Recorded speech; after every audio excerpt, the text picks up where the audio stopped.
En libertad, con Jano García. Damas y caballeros, bienvenidos a esta noche del 18 de enero de 2024. Sigue coleando ese discurso que dio ayer Javier Milei en el Foro de Davos, que se ha convertido en un discurso viral, que ha habido ya no solo el discurso completo en la propia página de YouTube que tiene el Foro de Davos, sino esos cortecitos que circulan por redes sociales y que, bueno, han traído pues algo de esperanza en los momentos en los que, seamos sinceros, el liberalismo pues triunfando no está. Pero, como digo, es el único dirigente que se autodenomina como liberal que está presidiendo un gobierno, en este caso el gobierno argentino. Y por eso llama mucho la atención, sobre todo en el Foro de Davos, que diese ese discurso. Pero más allá del discurso que dio Javier Milei, en realidad lo que explica, más allá de si, oye, dijo esta palabra, la otra o esta frase, lo que él estuvo explicando en su discurso es ¿por qué fracasan los países? Que es una pregunta que en numerosas ocasiones no nos la hacemos. No nos preguntamos, oye, no sé, deberíamos preguntárnoslo, ¿no? ¿Por qué en Occidente ciertos países han llegado a estos índices de crecimiento económico, de riqueza, y otros países no?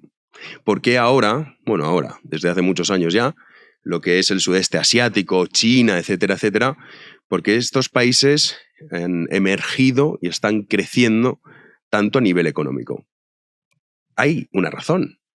Tenemos que buscar una explicación a eso. Y lo que hizo Javier Milei en su discurso es explicar por qué fracasan los países. Cuando uno lo escuchaba, era la radiografía de todo lo que no había que hacer.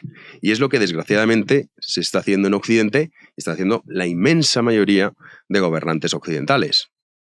Por aquí no hay que olvidar, y esto lo explica muy bien, hay un libro que se llama precisamente así, ¿Por qué fracasan los países?, que escribieron Acemoglu y Robinson. Al principio del libro, pues bueno, la leyenda negra, pues ¿qué vamos a hacer, queridos amigos? Ha avanzado mucho, entonces la compran en cierta medida. Pero si quitamos la primera parte del libro, el resto del libro está muy bien explicado, en el sentido de que lo que vienen a decir, que es una realidad, es que el éxito de un país depende de las políticas que adopten las instituciones de ese país. No importan los recursos naturales, no importa el tamaño de la población, influye, sí, pero no es relevante. Tampoco su situación geográfica. Todo eso da igual. Todo eso da igual. Lo relevante es qué políticas son las que se adoptan. Ellos hablan de políticas extractivas, que son las que hacen que fracasen los países. Y esto es una realidad innegable, porque si dependiese de los recursos naturales que tiene un país, pues hombre, muchos países africanos serían países ricos. Venezuela, sin ir más lejos, también tendríamos uno de esos ejemplos de cómo tiene tantos recursos naturales, tendrían que estar nadando en la abundancia. Y la realidad no es así. Y el Reino Unido tendría que ser un país pobre a más no poder. No es el caso. Y no es el caso porque todo eso viene determinado de qué políticas son las que están aplicando las instituciones. Y cuando uno analiza qué es lo que hicieron los países occidentales, qué es lo que ha pasado, por ejemplo, en China, uno lo que se da cuenta es que China, con el mismo país, la misma población, la misma cultura, la misma historia, el mismo idioma, todo igual, cambia por completo a finales de los años 70 con esas reformas de liberalización de la economía por parte de Deng Xiaoping. Y esto es indiscutible. Y algunos te dirán, bueno, Mao industrializó China. Sí, lo hizo, ciertamente. Ahora bien, ¿a qué precio? Dejando un reguero de muertos. Y desde luego, no con la situación económica que sí que disfrutan ahora, por ejemplo, los chinos, que no es el paradigma del liberalismo, pero lo que estamos hablando es de cómo esas políticas encaminadas a liberalizar la economía, si lo queremos llamar al capitalismo, han permitido que China hoy sea lo que es. Igual que Javier Milei, las políticas que quiere implementar en Argentina no van a tener un resultado inmediato, en cuestión de un año, pues lo mismo pasó en China. Esto tarda. Sin embargo, sí que hay una cuestión, y es que cuando se aplican las políticas intervencionistas, que son las que defienden los postulados socialistas, los efectos nefastos de esas políticas sí que se ven reflejadas inmediatamente. El ejemplo más claro de cómo destrozar un país en tiempo récord es Chile, cuando empezó a gobernar Allende. Tardó muy poco en destrozar la economía chilena, poquísimo. Y claro, muchas veces cuando nos preguntamos, oye, ¿por qué el socialismo siempre fracasa? Hay muchas razones, pero es que la fundamental es que atenta directamente contra la naturaleza humana. ¿Y por qué atenta contra la naturaleza humana? Pues es muy sencillo. Porque lo que viene a decir es, no, aquí todos somos iguales. Y como todos somos iguales, aquí no puede existir lo que tanto detestan, que es la meritocracia. Y por lo tanto los brillantes tienen que ser aplastados para que todos nos mantengamos en el mismo nivel. Pero claro, esto lo hablaba con Garín el otro día, Alberto Garín. Digamos, si uno lo piensa, el ser humano, de forma innata, y algunos me dirán, bueno, no, desgraciadamente todos no, pero de forma innata quiere mejorar, quiere innovar, tiene, pues en fin, inquietudes que quiere resolver. Y son muy pocos, a lo largo de la historia, muy pocos los que esa inquietud innata, propia, repito, del ser humano, unos más, otros menos, algunos directamente, pues bueno, están aquí sin pena ni gloria, ya pues hasta que Dios diga y se acabó. Pero eso ha permitido que unos pocos a lo largo de la historia hayan conseguido cambios, descubrimientos, inventos que han permitido que el ser humano evolucione, que el ser humano progrese, que el ser humano consiga aumentar sus tasas de bienestar. Pero eso es algo muy propio de lo que es la naturaleza humana. Esa innovación, esas ganas por crecer personalmente, eso lo erradica por completo el socialismo. Porque ¿qué incentivo va a tener alguien a querer mejorar, a querer enriquecerse, que parece como que es algo malísimo, que alguien quiera ser rico, si sabe que le van a castigar y que no se lo van a tolerar? Porque va a generar una desigualdad que es propia de la naturaleza humana. Y es que no todos somos iguales, por suerte. Cada uno tiene sus virtudes y sus defectos, uno es bueno en una cosa, otro es mejor en otra, pero todo esto es lo que el socialismo castiga. Y esto se ve reflejado en altas tasas impositivas de que los ricos tienen que pagar más. Vale. Se ve reflejado en este tipo de cuotas. Por cuotas, usted tiene que trabajar aquí. Oiga, pero si no es válido, me da igual. Porque no se busca la excelencia, no se busca la valía. Porque es contrario a sus postulados. Eso es lo que explicó ayer Javier Milei, con otras palabras. Pero el trasfondo del discurso es ese. No tengan la más mínima duda. De hecho, esto sí que muchas veces no se tiene en consideración. Y es, oye, ¿cuándo un país podemos considerar que es un país rico? Cuando tiene capacidad de ahorro. ¿Cuándo decimos que un país es pobre? Cuando no hay capacidad de ahorro. Esto Ranan Narsi, que es un economista brillante, escribió un libro, Los problemas de la formación del capital, que básicamente venía a resumir en 5 puntitos, lo podemos resumir así, fácil, porque ya digo, el libro es mucho más largo. Yo recomiendo que lo busquen y que lo lean, pero lo que venía a decir es que un país es pobre cuando no tiene capacidad de ahorro. Si tú no tienes capacidad de ahorro, eso implica que tienes una renta baja.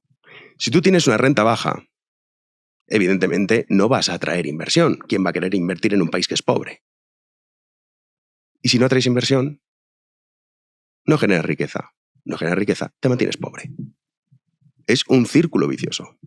Y yo les pregunto a ustedes, ¿los ciudadanos españoles tenemos más o menos capacidad de ahorro en comparativa con años atrás?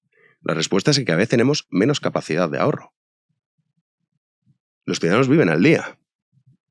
Y el ahorro es fundamental. Esa es una de las derivadas que generalmente no se comentan.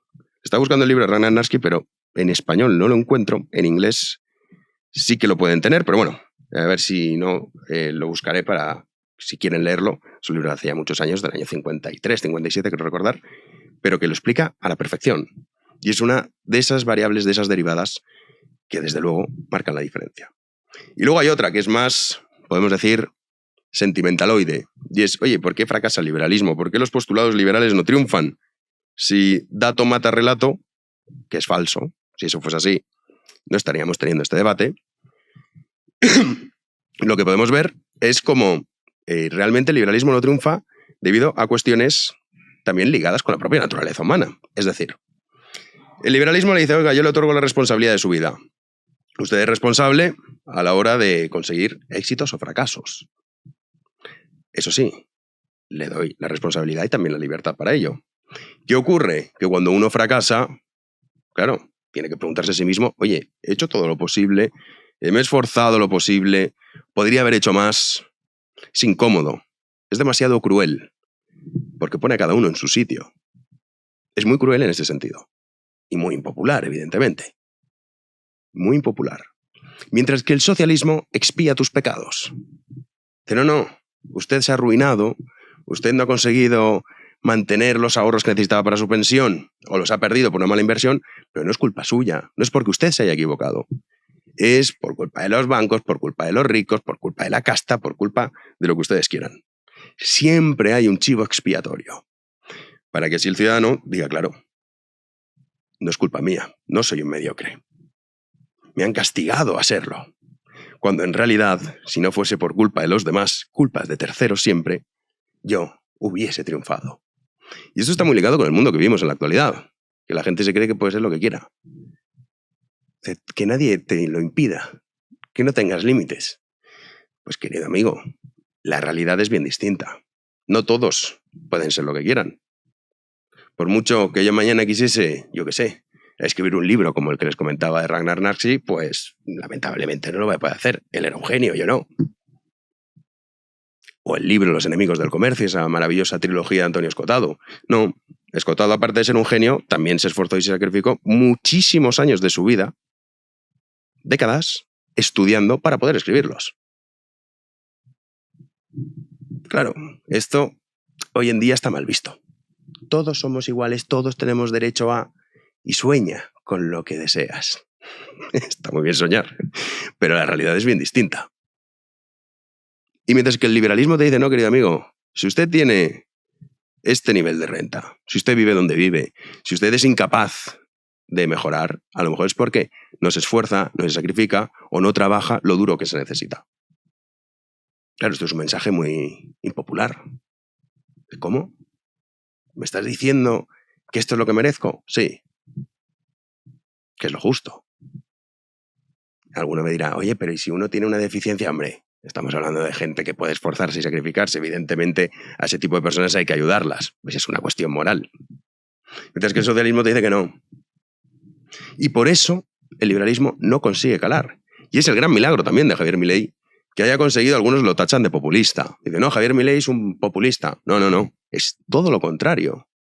Porque con mensajes tremendamente impopulares, como es el trabajo duro, el sacrificio, el esfuerzo, ha conseguido convencer a una población que lleva durante décadas sumida en el discurso intervencionista que expiaba sus problemas. Usted es pobre porque culpa de esta oligarquía de empresarios y tal y cual.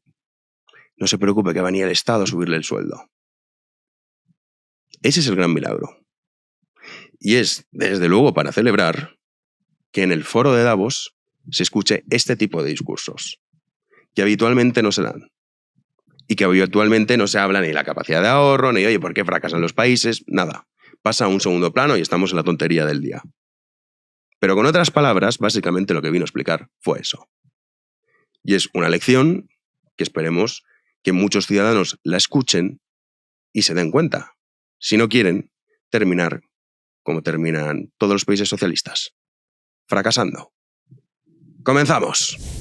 Antes de ir a las noticias, como ya dijimos, tenemos el fichaje estrella, fichaje de invierno, Gabriel Albiac, para que nos deje su comentario de la semana. ¿Qué tal, Gabriel? ¿Cómo estás? Pues muy bien, aunque sea un comentario de invierno, pero oye, es un invierno por ahora bastante soportable.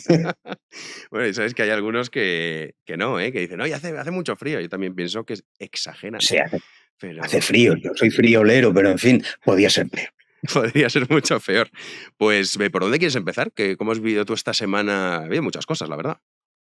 Pues mira, yo la verdad es que ando fascinado por el acuchillamiento en familia de Podemos, que yo creo que es un asunto al que deberíamos prestar bastante atención en torno a los preliminares de las elecciones gallegas.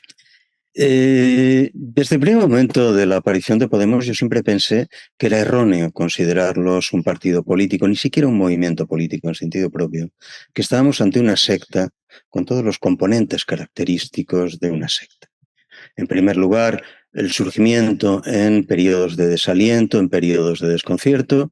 En segundo lugar, la presencia de un personaje providencial, carismático, al cual se rinde un culto absolutamente ciego, y eso no era en absoluto una consideración valorativa mía. Cuando un partido político va a unas elecciones, naturalmente presenta un logo, una lista de candidatos. Lo asombroso cuando Podemos se presentó por primera vez a las elecciones es que lo que figuraba era el perfil en sombra chinesca de su sacerdote supremo, es decir, del señor Iglesias. Y desde entonces todo se nucleó en torno a un sistema de obediencias y de herejías. Todo se articuló en torno al sistema de creencia en un profeta que explícitamente, no hacemos caricatura de ello, explícitamente dijo que de lo que se trataba era de preparar el asalto a los cielos. Naturalmente esos momentos de desaliento y esos momentos marcados por una especie de iluminación de la llegada del paraíso, normalmente duran poco. Duran poco y naturalmente en las sectas la misma velocidad del estallido suele venir seguida de la caída. Esa caída naturalmente se va desarrollando en movimientos heréticos que van saliendo, en este caso pues los primeros dirigentes de Podemos que fueron apartándose de ahí. Y después se produce lo que para mí es lo absolutamente desconcertante, te lo digo sinceramente, yo no acabo de entenderlo. En el momento en el que el sumo sacerdote decide salir de su presencia, de su vicepresidencia en el gobierno y dejarla en manos de un sucesor. Claro, lo normal en este caso es que hubiese buscado un sucesor de su más íntima confianza. Por el contrario, a quien busca es al personaje que todos sabían el más inseguro de la organización, quiero decir, el menos fiable de cara a la ortodoxia de la organización, que era naturalmente la señora Díaz, ligada a una vieja tradición de traiciones desde sus años de relación con los nacionalistas gallegos, y que no creo que a nadie haya sorprendido que inmediatamente, una vez llegada a la cabeza de la secta, haya procedido a depurar, a eliminar al antiguo jefe y a toda su corte de discípulos y discípulas directos y a situarse ya en la posición preeminente. Y ahí entramos, sin embargo, en un nuevo aspecto que a mí también me parece extraño y me llama la atención. El modo en el que la señora Díaz ha procedido a la eliminación del sector al cual ella se consideraba enfrentada y que era el del antiguo jefe. Normalmente en esos casos lo que haces es evitar una confrontación directa, porque en una confrontación directa dentro de una secta, naturalmente que tú puedes aniquilar al sector al que has vencido, pero eso tiene un coste tremendo de cara a tus fieles, de cara a tu propia clientela. Con lo cual en estos momentos pienso que la señora Díaz con seguridad va a conseguir la definitiva aniquilación de Podemos en las gallegas, pero que a cambio de eso se va a cargar todas las posibilidades de poder crear, junto al Partido Socialista Gallego, un frente de lo que ellos llaman izquierda, es decir, del sanchismo puro y simple, con el cual pudieran dar una alternativa al PP, lo cual resulta fascinante, no sé si decir divertido, pero en todo caso pintoresco, que es el ver cómo una secta que llegó a ser poderosa, primero se extiende en sus fracciones y a continuación pasa a suicidarse en cada una de ellas. Yo, Gabriel, recuerdo que la semana pasada nos dijiste que Junts estaba encantado con Sánchez y que la verdadera amenaza era Podemos porque era un muerto sin capacidad ya ninguna de resucitar y que iba a poner más problemas de lo que pensamos, sumando el ego de Pablo Iglesias, de ese líder de la secta. Y que sepas que he ido extendiendo esta opinión que comentaste tú con los tertulianos que vienen al programa. Y es verdad, ciertamente a Podemos estamos hablando muy poco de ellos, los estamos dejando al margen, pero no hay que olvidar que esos 3 decretos que presentó Sánchez, Claro. solo uno no fue aprobado y fue precisamente por Podemos. Podemos, pues naturalmente Podemos ya no tiene nada que negociar. O sea, Podemos está políticamente muerto. Por lo tanto, puede permitirse el lujo extraordinario de, ya que está muerto, llevarse por delante a todos los que pueda. Lo que pueda en el gobierno de Madrid y la posibilidad de tocar poder en Galicia, en lo que concierne a Sumar. Ujú. Bueno, es una derivada que, mira, de verdad, te agradecemos mucho que nos des esta perspectiva que nosotros aquí, yo hasta que te escuché la semana pasada, no había caído en la importancia, ¿no?, de que sí que tiene Podemos en todo esto. Y ya para despedir, Gabriel, ¿qué te parece a ti Javier Milei? El discurso que dio ayer en Davos ha sido muy comentado, se ha viralizado mucho. ¿Qué opinas tú de Javier Milei? A ver, yo pienso que Javier Milei se enfrenta a la única estructura que mantiene el viejo modelo del fascismo nacional sindicalista en el mundo. Ujú. El peronismo no es otra cosa que la importación del modelo Mussolini a América Latina, funcionando con una eficacia de reloj suizo que no ha conocido en ningún otro sitio. Que un siglo después, la estructura social e institucional de Argentina sigue siendo exactamente la que Perón calcó del modelo Mussolini, verdaderamente resulta asombroso. Lo que Milei está intentando hacer ahora, tengo la impresión, es algo que en Argentina han intentado algunos otros, que yo recuerdo ahora mismo 2 intentos, que es la de desplazar ese inmenso aparato de Estado que asimila Estado, fuerza pública y sindicatos, desplazar todo eso de cara a crear un sistema convencional de división de poderes y de modelo de economía liberal, es decir, de economía no de Estado, en el país con la economía de Estado más larga probablemente del planeta. Sinceramente, yo pienso que Milei va a tener dificultades grandísimas, porque naturalmente nosotros hablamos del Estado y de los sindicatos como si fueran cosas distintas. No es el caso de Argentina, no es el caso argentino. En Argentina los sindicatos y el Estado son la misma cosa, y cualquier intento de desfuncionalizar la estructura política y económica argentina chocará con algo que naturalmente ha tomado ya los caracteres de una fuerza mafiosa extraordinaria. No olvidemos lo que pasó en Argentina cuando Perón vuelve a Argentina. El inicio del periodo de las masacres atroces que se producen en Argentina inmediatamente después se inicia el mismo día en el que Perón aterriza en Ezeiza, cuando 2 ramas de la mafia peronista se lían a tiros en la avenida por la cual va llegando el jefe para hacerse con el control del jefe. Milei, si quiere estabilizarse, tiene que acabar con esa sindicalización del Estado. Me parece muy difícil. Ujú. Sí, desde luego que lo tiene difícil, pero bueno, por lo menos que no sea que no lo quiera intentar. Que ya sabes que Macri Interesante. luego empezó a cobardear en tablas Claro, y exacto. eso... Es que al final nadie se atreve a eso. Tú date cuenta de lo que es enfrentarse con algo que ya de por sí el Estado es un aparato terrible. Y naturalmente cuando ha sido controlado por un solo partido durante un siglo, tú imagínate en qué se convierte ese aparato.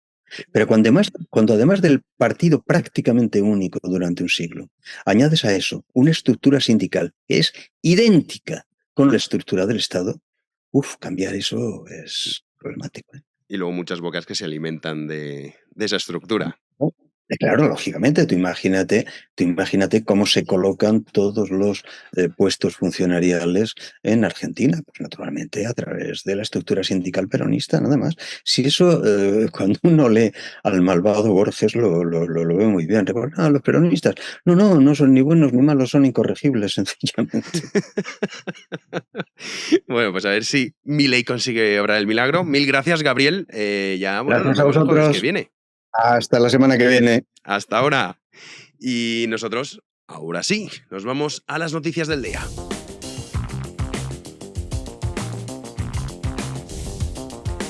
Recibimos ya a Javi Sanz. ¿Qué tal, Javi? Muy bien, Jano, hoy es jueves y como sabes me encantan los jueves, aunque estoy un poco harto de estar malo, estoy como constantemente malo, macho, no salgo de una y me meto en otra, es impresionante de verdad. Yo llevo un mes y medio ¿Tú también? con gestión ¿Sí? y no hay manera. Sí, bueno, sí. todos también, bueno. Hombre, hay una cosa que se llama dejar de fumar.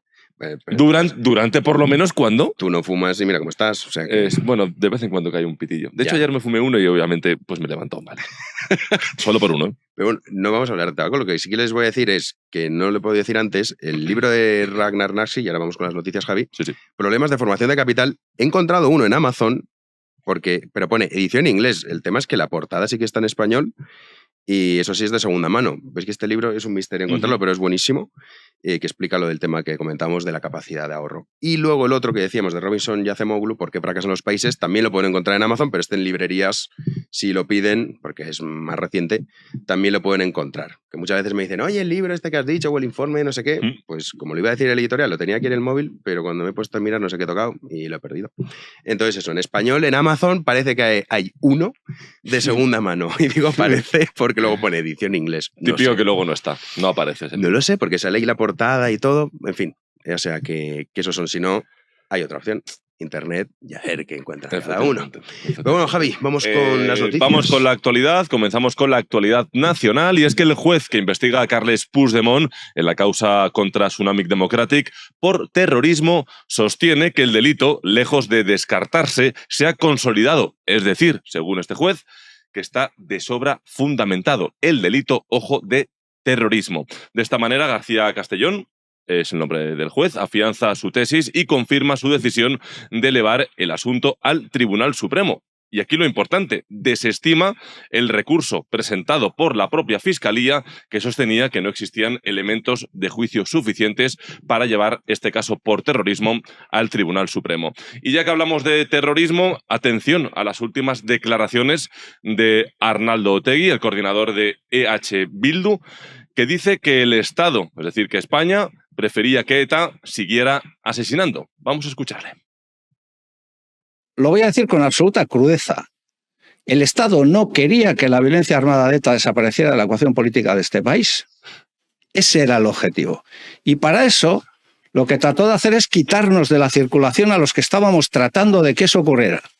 Así de claro, así de rotundo y así de crudo. Ese era el objetivo. Las declaraciones de Otegi en una noticia que hablamos de terrorismo, tanto Puigdemont, recordamos, como Otegi, actualmente socios del gobierno de España. Que eso es lo fuerte. Claro, por eso hay que recordarlo siempre. Que Otegi diga esto, que además es muy fácil desmontar lo que dice Otegi porque todos los gobiernos, todos sin excepción, todos, Aznar, Felipe González, Zapatero, todos negociaron con ETA para que dejaran de matar. Incluso sabiendo que el caso de, por ejemplo, Aznar era algo que hizo a escondidas, que no se enterasen mucho, tal. Luego ya cuando se descubrió, pues no tuvo más remedio que decir que sí, pero tuvo también un impacto en el electorado de decir, oiga, o sea, ¿usted qué hace negociando con esta gentuza? O sea, que es evidente cómo le va a interesar. A cualquier gobierno todos querían ponerse la medalla de he acabado con ETA. O sea que, en fin, pero lo de Otegi es una cosa, pero lo que tú dices, o sea, lo grave es que estos son los que gobiernan. Puigdemont, Otegi, estos son los que están gobernando nuestro país. Los que tienen el control del gobierno de España. Sí, que de facto es gobernar. Porque Sí, ya vimos lo que pasó la semana pasada. Oye, ¿me firmas todo esto o no hay nada? Y el otro firmándolo todo. Bueno, también está Pachi López. Sí, sigue la guerra particular entre el Partido Popular y el Partido Socialista Obrero Español. Y es que las palabras de este miércoles del líder del PP acusando, lo escuchábamos ayer, al Tribunal Constitucional de Conde Pumpido de suplantar al Tribunal Supremo de forma reiterada, al enmendar esas sentencias, como veíamos ayer justamente con la de Otegi, se ha colado de lleno en el pleno de este jueves en el Senado. Y es que Pachi López, el portavoz del Partido Socialista en el Congreso, ha cargado con dureza contra Alberto Núñez Feijóo, acusando a los populares de considerar las instituciones legítimas solo cuando los populares se encuentran en el poder. Para el Partido Popular todo vale. Un gobierno del PP mintió a todo un país en el mayor atentado de la historia de España para pervertir un resultado electoral, para condicionar un resultado electoral. Otro gobierno del PP, como digo, utilizó las estructuras del Estado para atacar al adversario y para debilitar al adversario político. Y ahora el señor Feijóo nos dice que el Tribunal Constitucional no es legítimo, que el gobierno no es legítimo, que el Congreso no es legítimo. O sea, ¿cómo es la democracia del Partido Popular? ¿Es aquella en que solo es legítimo aquello que ellos deciden, lo demás no? Bueno, yo creo que es el momento de una vez por todas de que el Partido Popular abandone esta estrategia de convertir su frustración en ira y en descalificación de todo, porque es una estrategia verdaderamente preocupante y peligrosa para el propio sistema democrático. Se pregunta Patxi López que esto es peligroso para el sistema democrático en España y se pregunta también hasta cuándo el PP va a seguir así. También se tendrían que preguntar hasta cuándo el gobierno de España y el Partido Socialista va a seguir haciendo A las mí lo que me políticas hacen. genera ira y frustración que dice Patxi López es Patxi López. Eso sí que me genera ira y frustración. Solo escucharle, ¿no? Joder, solo escuchar decir, madre mía, o sea, ¿cómo este hombre puede dirigir nada? O sea, Ya en verás, como en los fin. comentarios... No voy a decir con nada porque si no nos van a desmonetizar el vídeo y YouTube últimamente nos está desmonetizando muchos. En los comentarios nos van a poner nuestra querida audiencia. No me pongáis a Patxi López, que menta urticaria, que me duele la cabeza, pero es que hay que escuchar. No, es que además nosotros defendemos la realidad de las cosas y esto desgraciadamente es la realidad de las cosas, Sí, queridos amigos. Sí, sí. Nos vamos a Ecuador. Sí, nos pasamos a la política internacional y es que la violencia pues vuelve a sacudir Ecuador y es que tras, digamos, unos días de calma tensa en el país, atención, el fiscal ecuatoriano que investigaba el asalto, recordáis, veíamos esas imágenes hace unos días de un grupo armado a un canal de televisión, pues ha sido asesinado este miércoles en plena calle en su coche. César Suárez, como se llamaba, tenía a cargo casos relacionados con narcotráfico, también terrorismo y delincuencia organizada, y había interrogado, y aquí lo importante, a los 13 detenidos que irrumpieron en ese canal de televisión. La polémica que ha saltado en Ecuador también es que justamente este fiscal no llevaba escolta, ¿no? Y ahora hay un debate de por qué justamente el fiscal que investiga a estos grupos pues va por la calle sin escolta. Y evidentemente pues ha pasado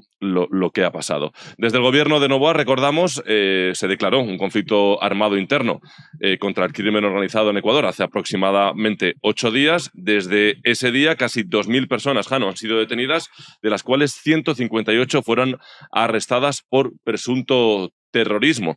Así que, de nuevo, Ecuador vuelve a estar en el foco internacional. Parecía que Noboa tenía un poco el control de la situación, pero esto es un golpe muy duro, ¿no? Es el fiscal que encima estaba investigando a los delincuentes que fueron a esa televisión. Bueno, es que estos problemas, para luego acabar con ellos, es complicado. Es complicado. De hecho, haciendo la similitud, que sí, hay diferencias, hay una serie buenísima, la única buena que hay en Netflix, creo. Bueno, no. Que es, te diría, seguro, ¿cuál? te voy a decir que no. No sé, pero en Netflix hay buenas series. Pues a mí, yo, El patrón del mal, que la he visto en bucle en numerosas ocasiones, pero pasaba un poco esto, ¿no? Cuando, o sea, la lucha, por decirlo de alguna manera, del Estado contra la delincuencia, contra estas bandas, que esto no es el narcotráfico al extremo del cartel de Cali y de Medellín, pero bueno, es similar cómo de difícil resultaba luchar contra ellos y cuántos fiscales, jueces eran asesinados continuamente. De hecho, como dices que no hay buenas series, que te recomienden alguna.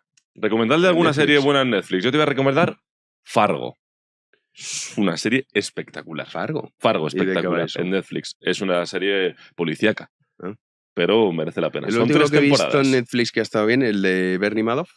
Bueno, Madoff, hay que decir Sí. Madoff. El de Bernie Madoff.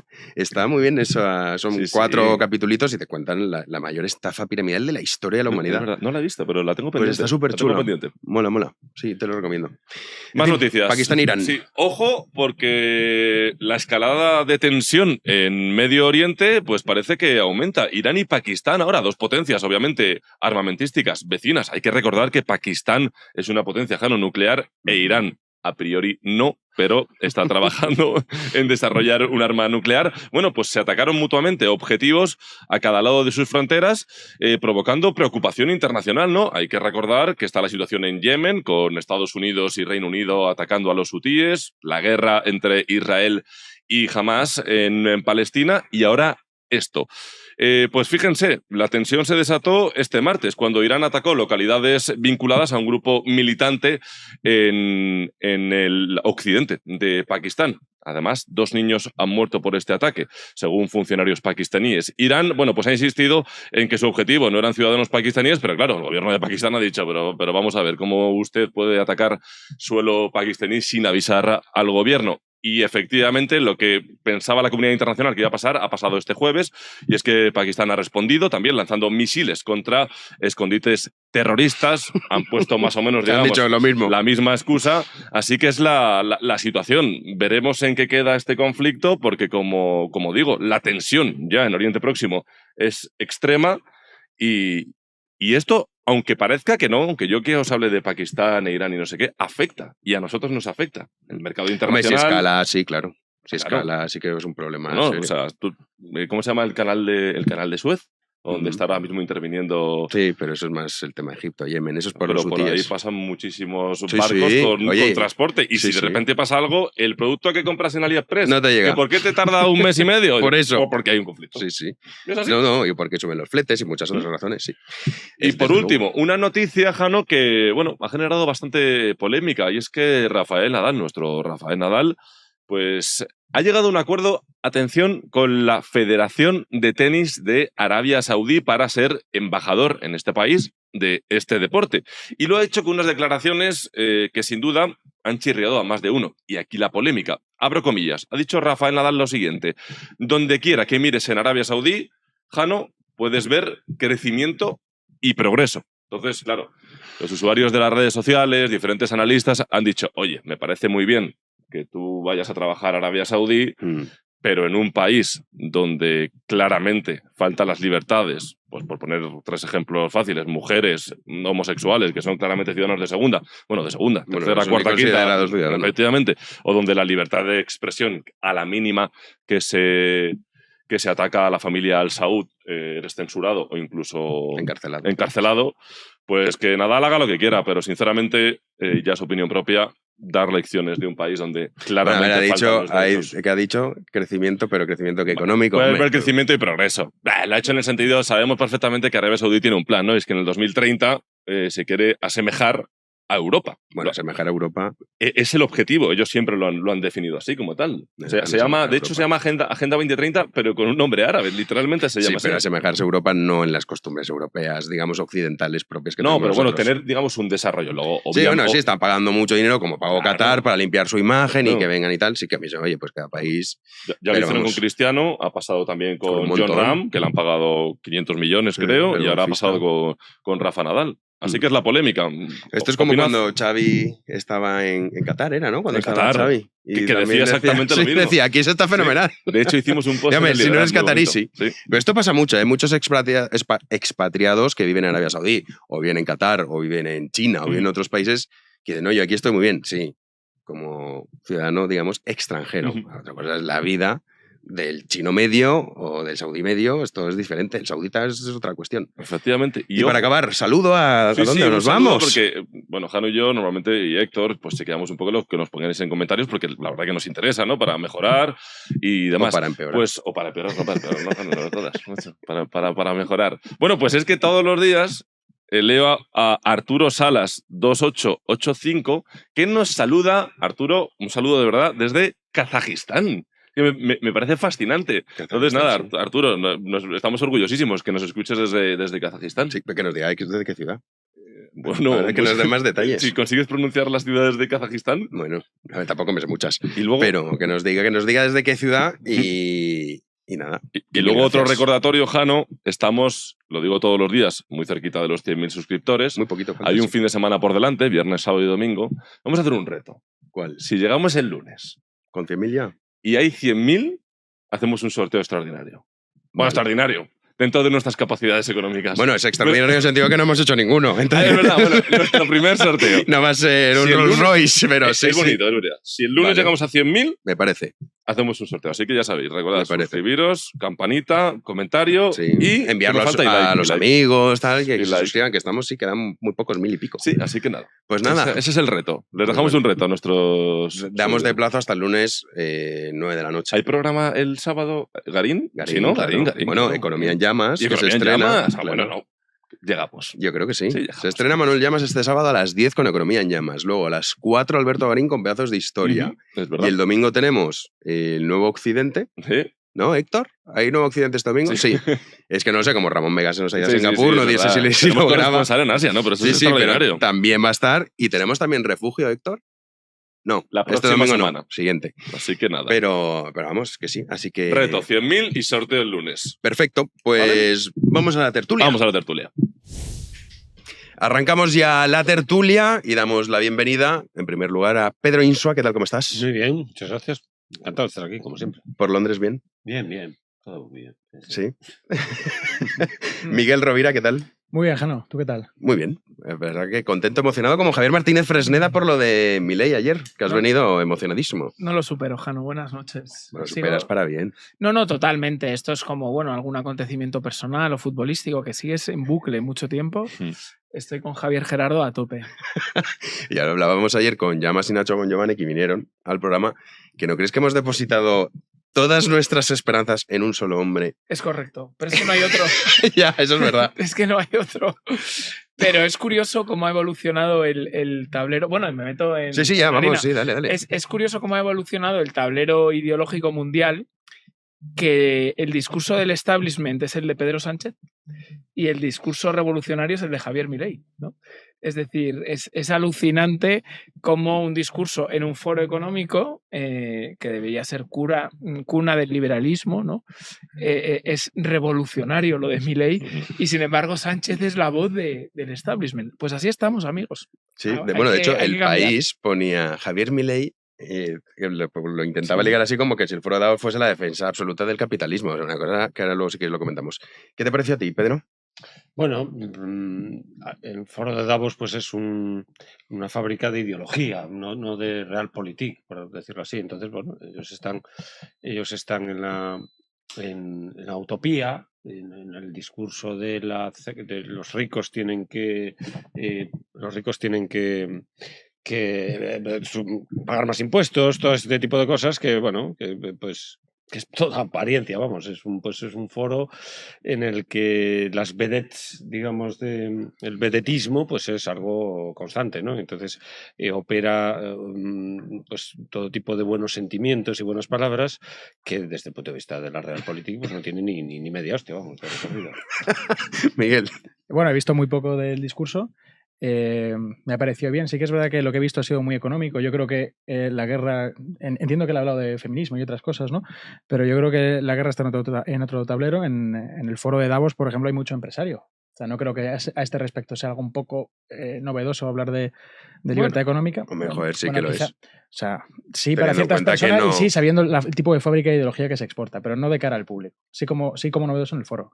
Y luego nada, yo creo que es revolucionario lo que decía Fresneda, pues que se agradece que haya figuras que disienten del establishment, y creo que además, en ese tipo de foros, y creo que además está generando un caldo de cultivo que está atrayendo a otro tipo de personas, porque por ejemplo creo que Elon Musk también ha comentado... Sí, lo ha compartido. O sea, que ya cuando se habla de poderosos, ya incluso cuando se habla de poderosos como una suerte de élite y tal, yo creo que hay grietas, hay facciones, y ha tenido mucho que ver el ariete cultural que lo ha antecedido. O sea, yo quizá más, eso tú dices, ahí había empresarios. De hecho, Sánchez se reunió, que no sé si habéis visto las imágenes con el IBEX. Parece que les han dejado el cuartito, pues no sé, pues a ver, pues métanse ahí.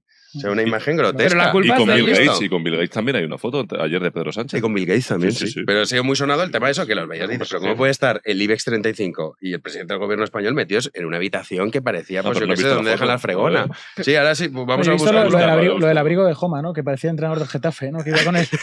Ya le gustaría ser entrenador del País con ese abrigo. ¿Lo habéis visto? No, busca. Pero eso y la foto de este metido ahí. Pero es verdad que, o sea, Milei la crítica es también muchas veces cuando decimos, no, que los empresarios, o sea, el IBEX 35 de capitalismo, de defensa del capitalismo, los empresarios del IBEX 35, ninguna. Sí, y además es un compadreo continuo con el poder político de, pues bueno, si está Sánchez, y me da igual quién esté, me da igual lo que pasa en España. De hecho, ¿has escuchado alguna declaración de algún dirigente de los del IBEX 35, por ejemplo, con el tema de la amnistía? Cero. Ahí lo tienes. Se quejan de los impuestos extraordinarios. Por cierto. Bueno, y a veces, pero ni siquiera siempre. Por cierto, he escuchado a Garamendi quejarse de la subida. Otro que tal baila, de la subida al salario mínimo interprofesional, y la queja principal es que no les han llamado, no que lo suban, que es completamente contrario a la productividad, sino que no nos han llamado, ¿no? Con lo cual, si hubiera estado en la foto, como otras veces, quizá le hubiera parecido bien, ¿no? Sí. Yo creo que Milei ha sido una revolución en Davos, es un balón de oxígeno, yo creo que es interesante, pero para mí la imagen de Davos no es esa. Para mí la imagen de Davos es la del chamán bendiciendo a los líderes mundiales. Es verdad, eso sí. Porque es en esto...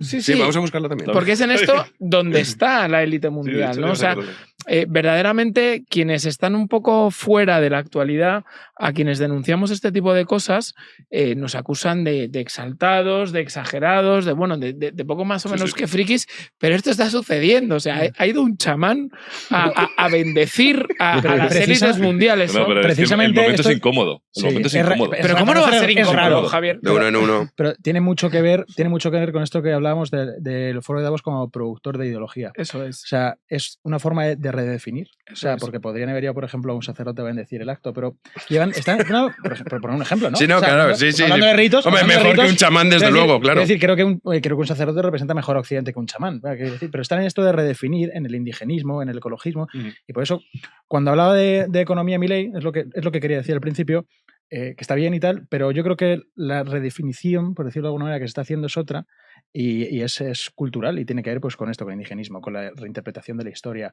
con el feminismo, con la ideología de género. Y Foro de Davos, vamos, desde hace años ha sido pionero en eso. Totalmente. Pedro. Sí, porque no hay nada más occidental que un indigenista, no que un indígena, sino que un indigenista. Que es Totalmente.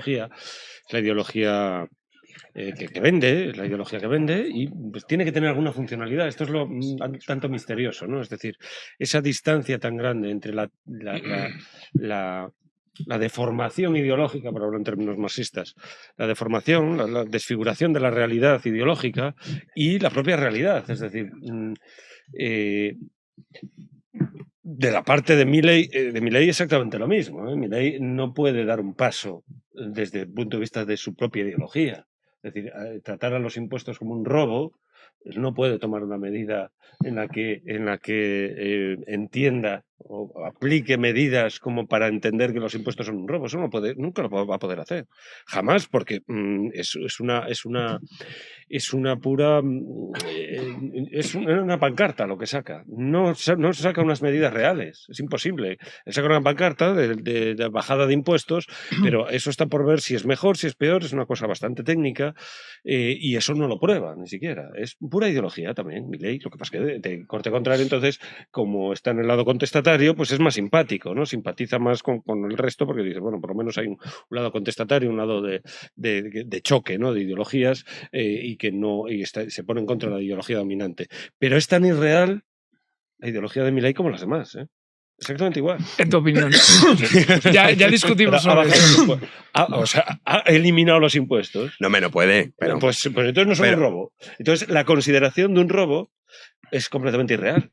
Es una pura pancarta. Bueno, su principal argumento en este discurso era que los fallos de mercado no existen. Si uno se fija en cuál es la definición de fallo de mercado, los fallos de mercado son imposibles. Esa era la tesis, ¿no? Pero bueno, que quizás es algo muy... Claro, pero es que eso también es otro... Yo rescatando... Las empresas, es decir, se tiene la idea de que el Estado es una fuente de constante obstaculización y corrupción. Esta es la idea de Milei, ¿no? Y la sociedad civil sanea todo eso. Entonces hay que liquidar. Él hablaba de coacción. O sea, él decía que es a través de la coacción. Y es verdad, o sea, a través del uso de la violencia. Es verdad. Sí, claro. O sea, a mí si me dices, ¿tú por qué haces la declaración trimestral? Porque si no, me metes en la cárcel. Claro. no porque diga, ay, qué bien, qué alegría más grande colaborar con... Pues no. Si me dices, ¿te parece justo los impuestos que pagas? Te digo, no me parecen justos. El sujeto en cuestión es que me da igual. Ahí hay una funcionalidad pero y eso es verdad. forma parte de la teoría del Estado. Pero lo que dice Milei es verdad. Pero naturalmente. Claro, vale. Pero igual que la policía. No, igual que él va a utilizar también ahora la coacción del Estado para implementar las políticas liberales, reducir el gasto, o por ejemplo los que hacen este tipo de huelgas que están en contra de él, también va a utilizar la fuerza del Estado para reprimir. Es que para reducir los impuestos tienen que utilizar la fuerza del Estado. El Estado es fuerza, por definición, no puede ser otra cosa. No les gusta a los buenistas la etimología, ¿eh? No, pero es que eso es verdad, que muchas veces parece que, y es que esto lo hemos hablado en numerosas ocasiones, pero es cierto, ¿no? Cuando dicen, no, es que el liberalismo es, pues bueno, la ausencia de Estado. Es imposible, porque incluso para aplicar las políticas liberales necesitas valerte del Estado, ¿no? Claro. Y de hecho es lo que va a hacer Javier Milei. Pero bueno, vamos, Javi, con lo de los indígenas, ya seguimos comentando todo esto, que para el que no lo haya visto, que es esperpéntico. Esto pasaba ayer en el foro de Davos, invitaban a una chamán para que hiciera lo que van a ver, aunque les sorprenda, a continuación. Antuma chaya no Cambarru, Anuri, no Camai, no Camwacá, na Anuri, no Yuyuá, na Warram, Chinamba, Panque, Tu Chinan, Chaval aqui, Chinama Kikirani, Tsai, Chaval Kirani, Tsai, Kikirani. Awamawananã, awamawananã. Numahunuai, Guay Sharai. Es que esto no es de coña, o sea, esto es real, ¿eh? Tengo datos por aquí, además, que estaba leyendo. No, pero espera, que mira, los líderes mundiales. Esto me encanta. Vale, ahora le hace... Me da así como con Laurel, ¿no? Esto me flipa. Fíjate, la sesión plenaria titulada Clima y Naturaleza. Se necesita una respuesta sistémica. Esta es la jefa Madre mía. Putani, perteneciente a la tribu amazónica Yaguanawa, que está localizada en la región de Acre, al noreste de Brasil. Imagínate, claro, ¿qué haces cuando llega esta señora? Pues ¿Agachas la cabeza? Yo creo que muchos de los que están ahí se sienten de alguna manera... Bendecidos. Sí, no, sí, modernos. Tal. Esto es la misma cosmovisión de aquellos que dicen, bueno, me voy a ir a Tailandia a ver templos y tal. Bueno, has visto la Catedral de León, tal. Sí. Yo creo que la fascinación que rige a esta gente es la misma. A mí ¿sabes a lo que me ha recordado? Cuando se puso de moda en la toma de posesión de presidentes iberoamericanos rituales indígenas, ¿no? Sí, Y decía Evo Morales, el de los jerseys bonitos, decía, no, esta es la verdadera Bolivia. Y alguien levantó la mano y dijo, no, pero que, a ver, brother, que es que Bolivia no existía cuando estos señores se mataban y se comían unos a otros, ¿no? O sea, Bolivia, México, Perú, Chile, son inventos hispanos profundamente. Esta es la verdadera Bolivia, dijo en lengua castellana, ¿no? Efectivamente, ¿no? Entonces, es una completa destrucción. O sea, el objetivo aquí es destruir lo nuestro, ¿no? En el ámbito religioso son los chamanes, pero todo lo que suene a algo nuestro, tradicional, occidental, hay que sustituirlo por la versión que encontremos. Da igual lo que encontremos en el mercado. Oye, no, pero es que estos señores de Brasil resulta que se comen los unos a los otros o que matan perritos, que en la siguiente, Claro, ¿no? o sea, En yo el creo que siguiente debe charla ir de Davos un serán perro. animales. Sí. Y entonces, pues no podremos traer a la chamana porque se comen perritos, pero traeremos a otro que mata a los chamanes que se comen a los perritos. Todo menos seguir la senda tradicional que ha llevado a Occidente a estar donde está. Claro, es que eso se ha olvidado, que también es lo que recalcaba Milei en su discurso. Decía, no debemos olvidar que lo que nos ha hecho llegar a... Bueno, en el caso de Argentina no, pero él hablaba de su caso particular, de nosotros al inicio, desde hace principios del siglo XIX éramos los países más ricos del mundo y tal y cual, porque seguíamos este tipo de políticas, seguíamos este tipo de valores, defendíamos estas cuestiones que ahora ya no se defienden. Nosotros somos herederos de eso. Dices, oye, cada vez vamos a peor. Claro, sí, pero somos herederos, a fin de cuentas, de ese tipo de políticas. Decía... Sí. Pedro, sí, Pedro, luego tú, Miguel. No, que es una exhibición de pues, uno de los valores que es de los que se presume constantemente, ¿no? Que es el de la tolerancia. Entonces, ellos todos están tolerando. Sí. Están, se supone, claro, la tolerancia implica una posición de superioridad y qué dejas hacer, ¿no? Aquí es el respeto, la tolerancia, mal entendida, porque la tolerancia implica una superioridad que ellos no contemplan como tal, ¿no? Y entonces se hace un juego de exhibición, de exhibicionismo, están exhibiéndose ellos mismos, está exhibiéndose el chamán, pero ellos mismos están exhibiendo su talante respetuoso, precisamente porque están poniendo en práctica el hecho, para ellos, ideológico por supuesto, partiendo de una ideología, de que Occidente ha abusado, digamos, de sus prerrogativas y ha llegado muy lejos. Entonces ahora hay que compensar esta idea conspiranoica de Occidente, ¿no? Occidente ha vulnerado, ha generado víctimas por el mundo adelante, por el imperialismo, etcétera, etcétera. Entonces ahora ese mundo víctima de Occidente, que es el tercer mundo, etcétera, pues tiene que acogerse, tiene que ser acogido. Entonces da igual el ritual más disparatado y completamente ridículo. De hecho, cuanto más ridículo, mejor. Mejor. Totalmente. Porque más se expone, se redime. Se exhibe. Sí. El respeto. Cuanto más ridículo, de hecho, más... perdón, Pedro, justo hay una reacción, por lo que estáis comentando, de un sacerdote que se llama Jesús Silva Castignani, que de hecho tiene bastantes seguidores en Twitter, no lo sabía, 55.000 y tal, que ponía este tuit, vamos a verlo, Héctor, y se preguntaba más o menos en lo que estábamos debatiendo, ¿no? 4 preguntas hacía directamente. ¿Se les habría ocurrido invitar a un sacerdote a hacer una oración? Algo que es prácticamente inviable en Occidente, yo creo, en estos tiempos ya. ¿Se sabe a qué espíritu se está invocando la señora? Y lo dice con total seriedad. ¿El cristianismo es oscurantismo? Se pregunta, pero los indígenas arrancacorazones no lo eran. Tercera pregunta y por último, ¿qué espíritu rige en Davos? Realmente son preguntas que habría que hacerse. Hombre, el espíritu ya lo sabes. El desarrollo del cristianismo implica la incorporación de toda la filosofía griega y del derecho romano, pero bueno, la filosofía griega, y tuvo que discutirse con la filosofía griega, tuvo que ser discutido durante 2000 años. La teología es el desarrollo de la discusión, que por muy dogmática que sea, y lo es, en muchos puntos naturalmente que lo es. Yo soy ateo, para empezar, o sea, que quiero decir que... Pero reconozco toda la labor crítica de la teología, es una labor crítica tremenda, desde San Agustín, pasando por Santo Tomás, es decir, tienen que probar constantemente, porque hay gente que está en contra, probar sus posiciones, justificarlas ante los demás racionalmente. Que es lo complicado. Esto es una pura superstición, esto que estamos contemplando. Y esto eso dentro de nada se llamará delito de odio lo que estás diciendo. Sí, probablemente. Pero si no lo es ya. Que aquí lo que es un exhibicionismo, es un producto más del mercado, para exhibirse a ellos su respeto, no para exhibir la Miguel y luego saber lo que estaba diciendo la mujer esta y pues, o sea, nada. Ruidos, vamos, a cosas absurdas. Miguel. Esto tiene, lo que dice Pedro, tiene un vínculo muy estrecho con aquello que hace la gente, esto de irse a África con los niños, pero no ayudarles, ¿no? Porque la caridad es muda, sino a hacerse fotos, es decir, a fotocall. Tiene algo de redentor también. Y es esto. Y en torno a lo que decís del indigenismo, hay una frase de Toynbee que está muy bien, que dice que cuando una sociedad, cuando una civilización está a punto de morir o en camino de su destrucción, se vuelve contra la religión que la creó. Y es un poco lo que veo en lo que estamos, vamos. Sí, yo quería resaltar que esto que vemos a nivel institucional también se ve a nivel personal, ¿no? Yo recuerdo una muy buena amiga profundamente anticlerical, ¿no? Que se reía de mí por ir los domingos a misa, por declararme católico, por confesarme, comulgar, ¿no? Y esta chica me dijo, pero ¿cómo puedes creer en esto? ¿No? Un poco ridiculizando, pero ¿quién se cree esto? Esto es científico. Y como todo en la vida es cíclico, pues ella tuvo una mala época. ¿Sabéis a dónde iba esta chica? Al horóscopo. Al chamán, al horóscopo y demás. Es decir, la religión católica, ¿quién se la va a creer? ¿No?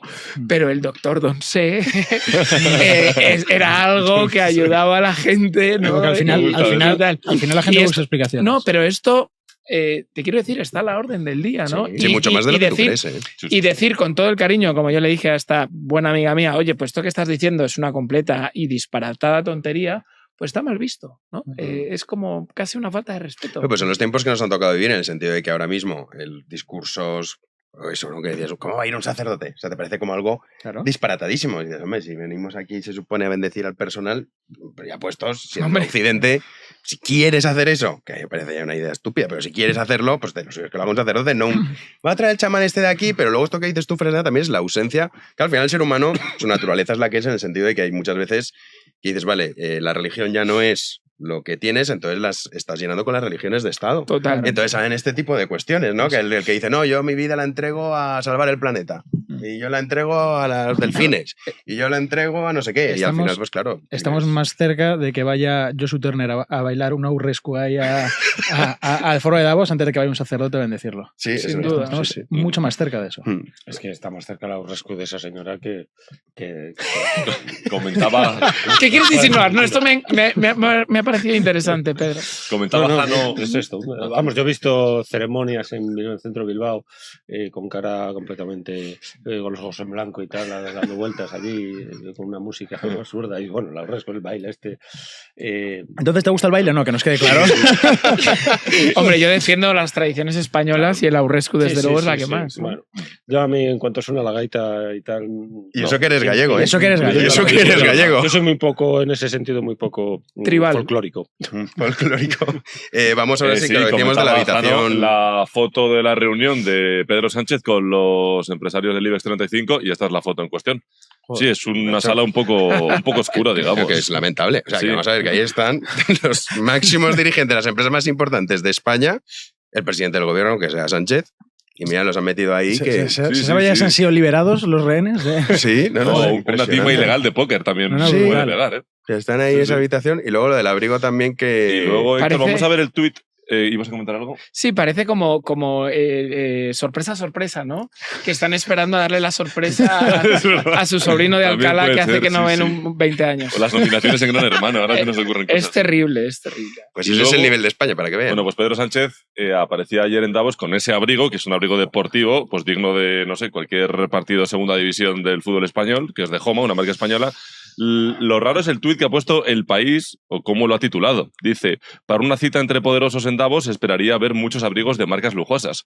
Quizá por ello la escena que ha llamado la atención ha sido totalmente opuesta. Sánchez llegaba con un plumas de la marca española Homa. Su precio, 88 euros. Bueno, esto de que es raro el tuit del País es perfectamente normal. En el caso del País, sí. Que es laboratorio del Grupo Prisa con don Pedro Sánchez. Sí, claro. De hecho, también... de hecho, me sorprende que no hayan comentado nada de los bíceps, de hecho.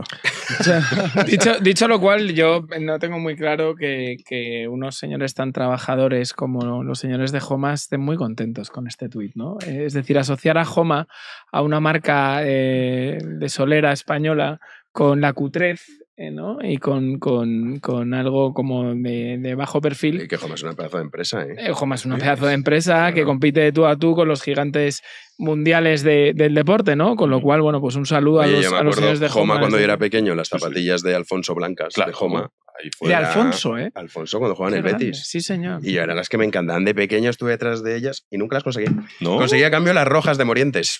Que también eran de Homa. Que también eran de Homa, que por eso te digo que Homa no es que haya ido ahí con, yo qué sé, con Paquita Pérez. O sea, Alfonso ha caído víctima de un entredicho de estos, ¿no?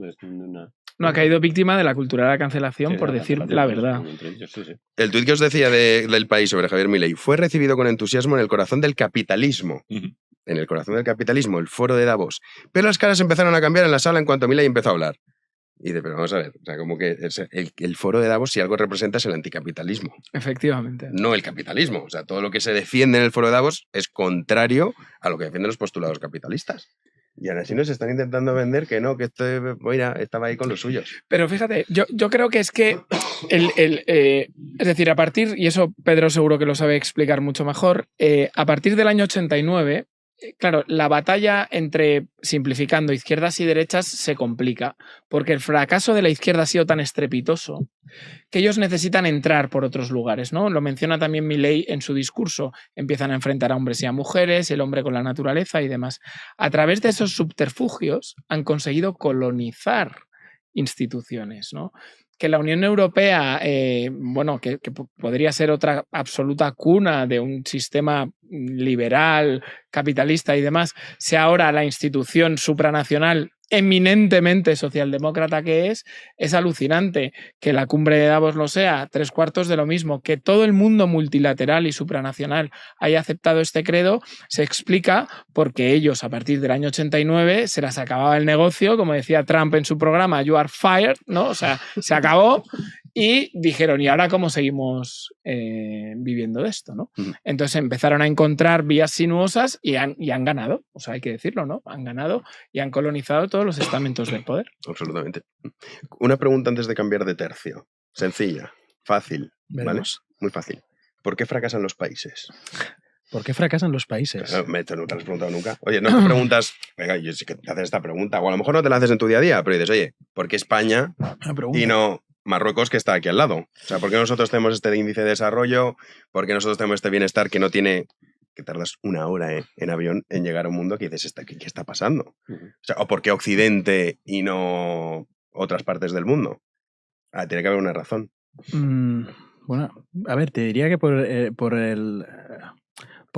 la tendencia a no resignarse. Pero eso los pueblos mediterráneos son así. Y los pueblos un poco más protestantes pues se tiran de sitios altos, ¿no? Y yo creo que fíjate, o sea, de verdad, o sea, sé que esto Javier Martínez Fresneda no está de acuerdo, pero yo creo que la tendencia a la resignación, yo creo que tiene mucho que ver. Y luego, me reitero lo que decía Toynbee antes, las religiones fundacionales. O sea, es decir, que un país no pierda de vista los motivos morales y religiosos que un día alumbraron esas sociedades es clave. ¿No? De hecho, yo creo que... Pedro discrepa. Súper rápido, yo creo que es simplificarlo mucho, ¿no? Pero creo que visitamos muchos más psicólogos hoy y se consumen mucho más antidepresivos precisamente porque se ha perdido ese sentido de la trascendencia y de la religiosidad. Y creo que el no saber dónde tener un devenir al que moverse, porque de lo contrario, o sea, es mi modo de ver, quedas poco menos que reducido a un consumidor-productor, donde las condiciones materiales son lo único que importa. O sea, que tú dirías que son por los valores cristianos, por decirlo de alguna manera, que Occidente haya sido... No necesariamente cristianos, en el caso de Occidente en sí. el caso de Occidente. Es que los países más ricos del mundo, ahora está cambiando la película con el tema de China, mira el caso de los saudíes, por ejemplo. Sí, los bueno, saudíes son países ricos, es un país rico. Pero eso sí que sabes que es una cosa coyuntural y excepcional, en el sentido de que, vamos a ver, Arabia Saudí, con todos mis respetos. Es una burbuja. Y lo que es Dubái, Abu Dhabi, todos estos sitios, Qatar... Vamos a ver, hace 50 años eran, con todos mis respetos, unos pastores con cabras. Sí, bueno. Y resulta que ahora ya no lo son porque el petróleo, pero el momento en el que eso se acabe, volverán a ser lo que eran. Porque es evidente, por mucho que ahora inviertan en turismo, que compren a Benzema, Cristiano, lo que tú quieras. Lo tienen muy difícil en el sentido de que tú así no puedes vivir eternamente. Mira el caso de Dubái. Dubái no es solo el petróleo, tiene un montón de empresas, incluso de restauración. Sí, bueno, y está el tema de la cuestión fiscal también, que es importante, pero que me refiero que al final, o sea, y son países, si se quedan sin ese recurso, que es cuestión de tiempo, porque sabes que eso es finito y que va a terminar. O sea, nosotros no sabemos dentro de X años, España, te pongo el ejemplo del Reino Unido. ¿Qué recursos naturales tiene el Reino Unido? Tiene prácticamente ninguno así relevante. Y sin embargo, siempre han estado liderando, digamos, la tabla de los países más ricos, más prósperos, lo que tú quieras. Y seguramente seguirá siendo así dentro de X años, salvo que cambien sus políticas. Pero bueno, Pedro, contesta tú. Sí, vamos, yo no creo que los valores espirituales... Pues, no, yo no hablo de trascendencia. Yo de tener algo más allá que las condiciones materiales. Ya, pero la India, por ejemplo, pretender es un país que eso es una respuesta a algo, pues es mucha pretensión. Es decir, dice, no, déjame 30 segundos. Te ha vapuleado Miguel Rovira. Certeza es casi peor que no tenerla.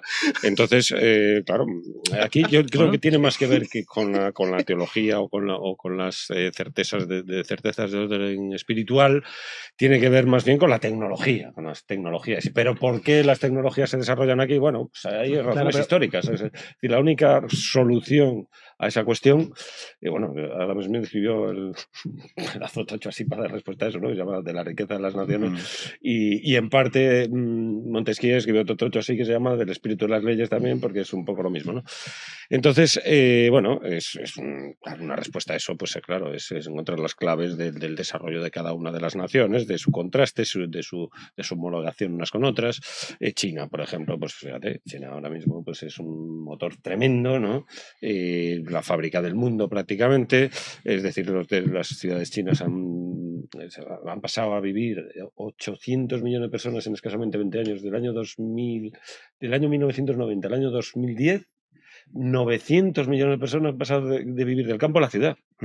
Claro, eso es tremendo, ¿no? Desde el punto de vista productivo, de la exigencia, de la demanda, de todo, ¿no?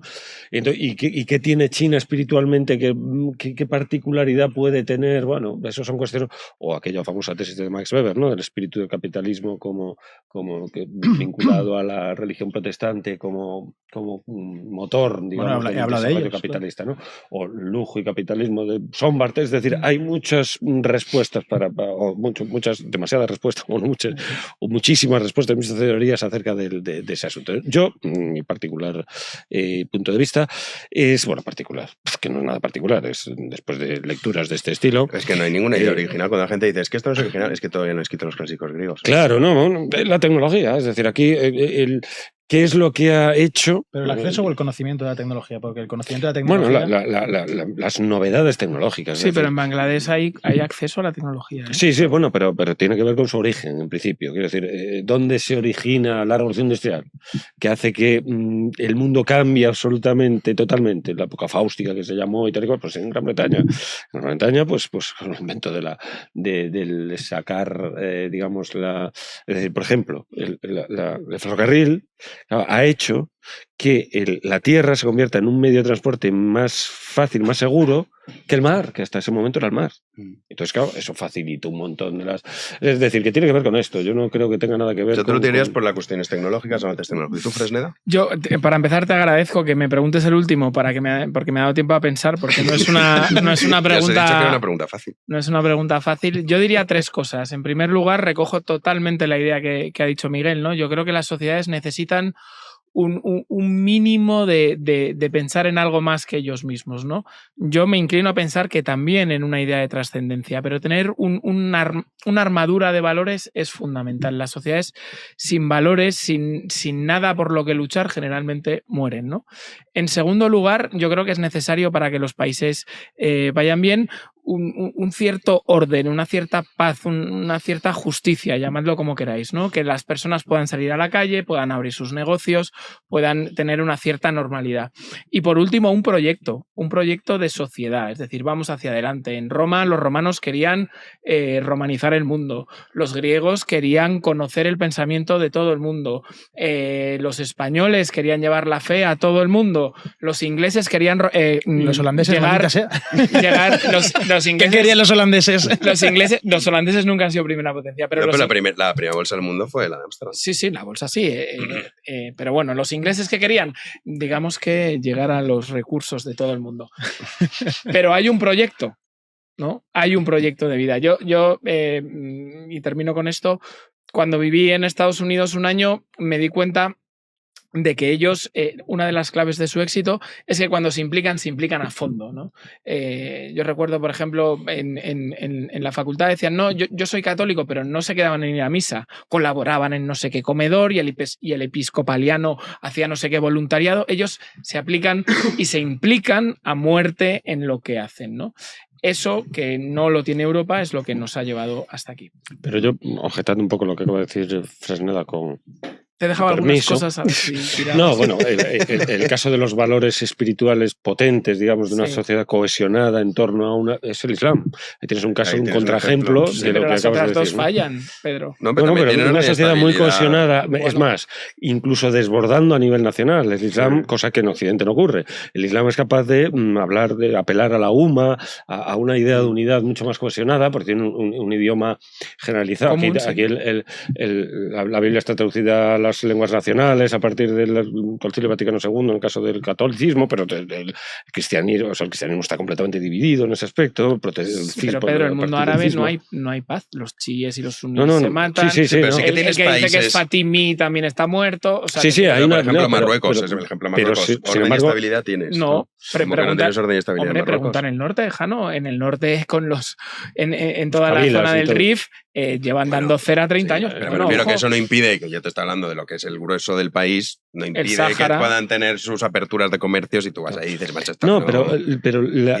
religión común, el atrincheramiento, valores, digamos. Un proyecto de país, mucho más que nosotros, ¿no? Pero el atrincheramiento islámico, el atrincheramiento en torno a la religión, digamos, una religión cuya naturaleza es muy particular también, ¿no? Porque es en torno al libro, al Corán, que es un dictado, que no admite interpretaciones, porque que está en árabe y la Biblia está pues traducida primero al griego, después al latín, la vulgata, no sé qué, después se traduce a las lenguas nacionales. Entonces, quiero decir que se supone que está inspirada, hay 4 versiones de lo mismo, los 4 evangelios, 4 canónicas. Te iba a decir, hay muchas más. Claro. 4 canónicas. ¿Cómo habéis llegado a esto después de la pregunta de por qué fracasan los países? Porque nos habéis dejado... Claro, no, bueno, porque... Ha sido tu culpa. Hemos acabado con la traducción. Hombre, porque unos países están, digamos, bajo la égida o la área de fusión cristiana, otros bajo, hablando en esos términos, ¿no? En términos de civilización, como hablaba Huntington, ¿no? Pues los cristianos, los islámicos, tal. Yo le ponía a Fresneda un ejemplo de cómo una sociedad muy cohesionada, desde el punto de vista religioso, sin embargo, desde el punto de vista tecnológico es cero. Precisamente el barco de vapor se incorporó a Turquía, incorporaron en el siglo XVIII, muy tardíamente, y eso convirtió a Turquía en un hombre enfermo de Europa, que dijeron después los árabes, perdió completamente la batalla tecnológica, se retrasó absolutamente, y eso fue languideciendo hasta hundirse Turquía como potencia mundial, ¿no? Entonces, ahora más o menos está renaciendo un poco y tal, pero la batalla tecnológica es fundamental. Entonces, introducir el vapor en el barco, primero, y después la máquina de vapor y el ferrocarril, eso fue un cambio brutal que hizo, por ejemplo, pues eso, la explosión demográfica, es decir, tienes un montón de cosas, ¿no? Derivado de la tecnología. Pues yo estoy más de acuerdo con Pedro que con vosotros dos, tengo que decir. No pasa nada, Jano, todo el mundo tiene derecho a equivocarse. Pero que eso, o sea, esta no era una pregunta instrumental para llevarnos a otro lugar. No, es que el programa se llama así, ¿por qué fracasan los países? Porque el discurso de Milei, en realidad, en el fondo, lo que estuvo haciendo fue un análisis de por qué fracasan los países. Correcto. Y por el colectivismo. Palabras, bueno, eso sería muy superficial, pero o sea, en el fondo estuvo diciendo, enumerando de esto está mal, esto está mal, esto está mal, si haces esto, esto, esto y esto, pues acabas como Argentina, que es el país que está ahora ahí. Entonces era por eso, era para ver qué opinabais vosotros. Vamos, que quería hacernos una puta en directo. No, hombre, no, es una pregunta el que camino de la servidumbre, ¿no? No, era una pregunta que de verdad... está bien tirada. Sí. Sí. Parece que estoy más de acuerdo con Pedro que con vosotros, pero bueno, no pasa nada, oye. No pasa nada. Así es la vida, cada uno, igual que hay espectadores que no estarán de acuerdo con ninguno de nosotros. Seguro. Y no pasa nada. Que hay algunos espectadores que se enfadan y no me gusta no sé quién, y no pasa nada, ¿eh? O sea, no tiene que gustarte todos los que vienen, incluso yo. O sea, a mí eso, por ejemplo, no me pasa. No. Bueno, vamos a despedir ya. Mil gracias, Pedro. Gracias a vosotros. Gracias, Miguel. Y gracias, Javier Martínez Fresneda. Un placer, como siempre. Os veo a los 3 la semana que viene. Sí, claro. Sí. Además, como venimos libremente y sin ningún tipo de coacción... Ninguna. Estaba sin ninguna amenaza. Ninguna. Jano se encarga de desbaratar todos nuestros planes. No puedes venir, no te ¿Tienes algo que decir, Miguel? Sabéis que es que muchas Miguel, cosas. El ánimo tribalista de Pedro, lo de... No, pero es que Miguel, o sea, la semana pasada no vino porque va de ocupado. Y digo, pero vamos a ver, Miguel, o sea, sabes que tienes que venir a esto. Esto sorprende mucho a Jano, pero hay gente que tiene vida más allá de Jano. O sea, lo que no saben los televidentes es que lleva un pantalón de chándal, Miguel debajo. Sí, o sea, viene prácticamente de... Sí, pero no le vamos a desvelar porque... Y con zapatillas estar por casa. Y con zapatillas, Perdón. sí. Bueno, la desveles, hombre. Porque... Ya, sí. Bueno. Pero bueno, vamos a despedir ya. Bueno, también vas más de sport por abajo y por arriba. Javi, a ti también te veo. Pero escucha, intenta hacerme la guerra estética, pero fracasa. Va acorde, parte de arriba, parte de abajo. Bien. Claro que sí. Viene de grabar Friends, Javi. Ahí con el rollito, tal. Pero si es que va, tío. Podrías pasar perfectamente. Viene de posar para H&M. En la cafetería de Friends con esas gafas. Cuidado. Sí, pero el camarero, el que está obsesionado con Rachel. Uy, Rachel, me ha pedido un café. Pero si no fuera por el jersey, tienes pinta de socialdemócrata, ¿eh? Sí, algo así. Estamos insultando. Sí, para acabar. Muy escruto en la medida. Duras declaraciones. Pero bueno, nosotros despedimos ya esta semana intensa y con esa esperanza, ese discurso de Milei, aunque aquí lo que haremos será juzgarlo por los hechos y no por las palabras, que para eso ya están los votantes de Sánchez. Así que despedimos y nos vemos ya el lunes que viene a las 9 de la noche aquí en Libertad. Muchísimas gracias por estar ahí. Adiós.